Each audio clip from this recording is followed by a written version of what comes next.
2 tickets. Well, it's about underappreciating those who really love you, meaning to do well but being too busy at the time. A chance to say thank you, slipping past and never coming back. The background is that Kathleen and May both loved Frankie Vaughan, the entertainer, who is a frequent star on Saturday night, or Sunday night rather, at the London Palladium, when we all sat around watching black and white television. And Frankie Vaughan had his own smooth, suave way of singing and breaking a girl's heart. They loved him. I had the chance to buy them tickets, but it passed. Those 2 tickets haunt me for the rest of my life.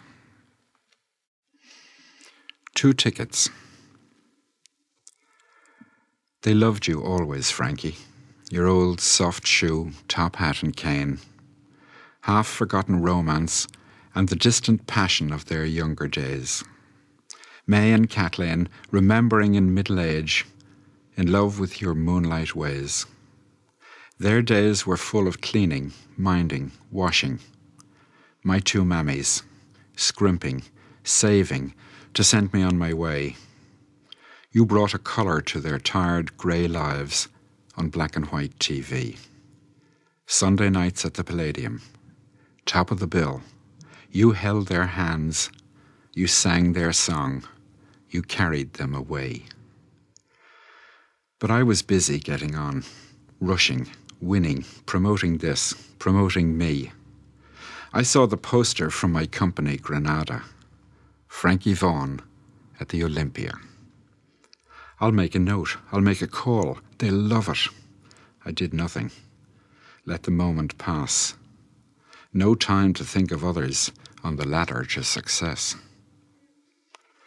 Now both are gone, and now I know how little I gave back, how little thought.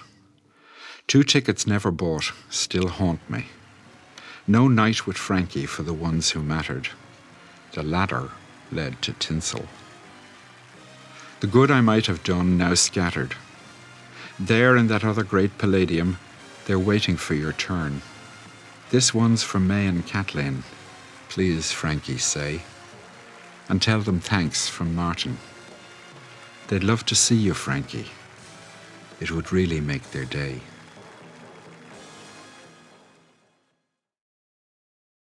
A sometimes forgotten but important member of this story is Pat Swords, who was Kathleen's brother. Pat was married to May, and as I say, May and Pat adopted me for Kathleen. I don't know all the details of the discussion, but I'm glad they did. Pat, who worked on roofing and labouring and bet the odd horse and shouted at Lester Pickett and had a pint from time to time, was largely taken for granted and somewhat overlooked unfairly. Growing up in Glasthule and living in Finlater Street, as we did after about 1959, Sunday evenings we often went for a walk down the East Pier, to walk down as far as the bandstand, listen to the band, and watch the mailboat going out. And I remember clearly those nights and the music that was being played as the boat went out. Only I didn't realise at the time exactly what I was looking at. This is called East Pier Sunday Evening, 1959.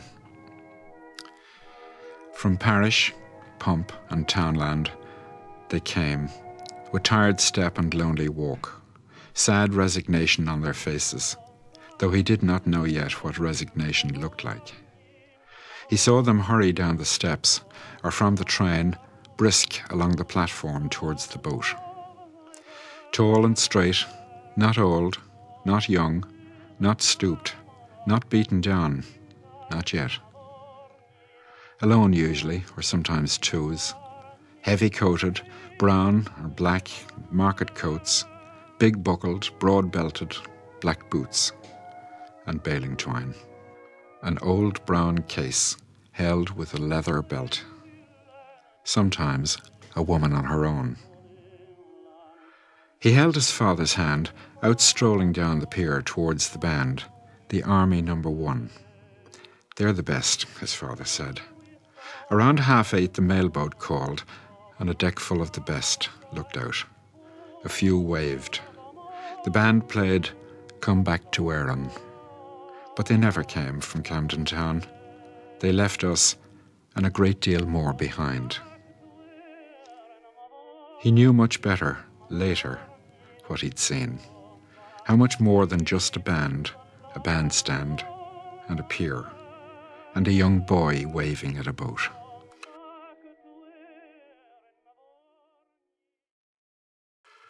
Another poem called "The Pint Half Finished," again in memory of Pat Swords. Pat liked a pint, and he liked to go up and sit with the lads in Walters and Dunleary, and I suppose discuss his losses. In memory of Pat Swords.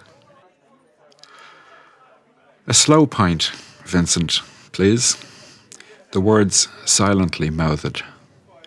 Pat sat down, anticipating. Breathless after the walk to Walters, he lit a player to recover.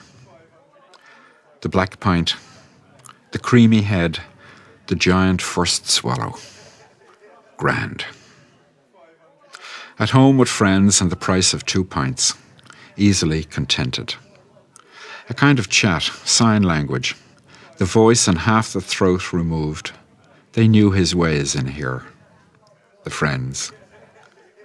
Then, like a light gone out, collapsed and gone. A little fuss, a hushed quiet, respect. They knew, the men among men, the life full lived and the pint half finished. Later, May cried, hysterical at the news, "You never came back to me, Pat." Will you ever forget the night Pat died and the pint half finished?